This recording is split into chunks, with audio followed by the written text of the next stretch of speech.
Where I went.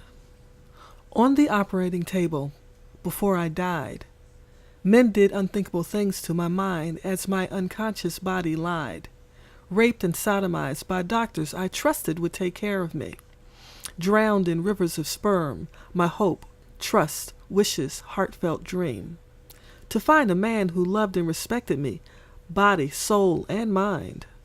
Not just sex-driven, but loving and kind. Like the guys I was friends with back in the day. We talked about everything, had fun, could play. But hours of being raped before my operation brought back reality that some men see women as things to serve without need to be free. Some men want sex slaves and wonder why enslavement captured the black seed. Once free, some black men could think of little more than becoming like white men, dominating and abusing the women who love so freely. Gang raped on the operating table sadly focused my clarity. I can't be simply satisfied with a man on top, you see, because I dream more, I bring more into reality. My first kiss tingled with sensations never known to man before my sincerity. My first orgasm simultaneously took me and him to heaven in a spiritual sea. Love's connection taking me in the direction I imagined with glee, waiting to find the man who wanted to be in heaven's haven with me. But typically, I find a man's dream is too simplistic to believe. A quick nut is the height his imagination can achieve, and I am too afraid to do the work to break through a man's wall of uncertainty. So I did die on the table of truth and reality. How can I live when every time I come close to happiness, life is stripped from me? Doctors so cold leave me bare, raped, robbed, and disrespected eternally. Now at the threshold of 2011, I can't communicate with my daughter coherently. She must learn alone the reality of heartbreak in this world's irrationality. Will the world treat her with the same cruelty of the black man's version of slavery? Am I expected to live to witness a continuation of the insanity? Yes, the soul has died, and I can't manifest a spark of life for the life of me. Yes, my child, you do see the truth of my constant depression and disparity.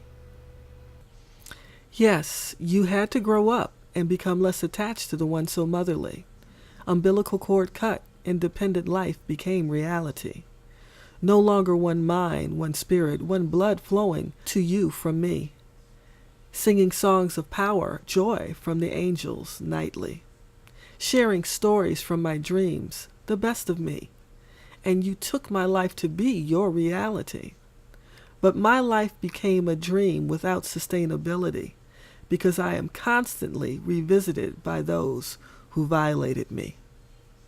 Perpetually running into those committed to chaos and destroying sincerity. First female construction engineer drugged, abducted, and raped so I couldn't see why anxiety attacks, nightmares kept me in transition erratically, bouncing off of every dream of happiness during years of insanity. But your birth, my child, gave me years of blessing, creating joy in me, until flashbacks of suppressed memories overwhelmed focused clarity, causing me to retreat inside, shivering, feelings flee, as I see how the shell of my life affects mini-me. This is the place I have been carried by reality. I don't like it, wish I could change it, try constantly. But it is what it is, it be what it be. So what is to become of you and me?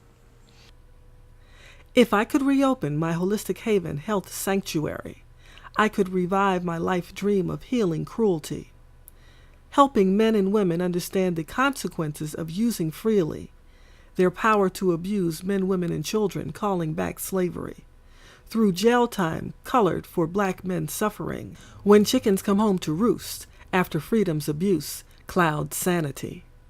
Just because the white man does it doesn't mean the black man is free to do unto others cruel acts with a master's mentality. Once enslaved, how can you now rape, pillage, and steal souls irresponsibly? Yes, chickens come home to roost to hear the truth from this woman virtuously. White privilege only tempts God's chosen to act recklessly. My healing center can help us move with Christ-like peace and prosperity, ending sexist limitation on Black genius caused by male insecurity, beginning colorfully warm and human friendships without gender slavery. I am more than the doctors who drugged and gang raped me. I am more than the woman doctors who did nothing, denying remembering.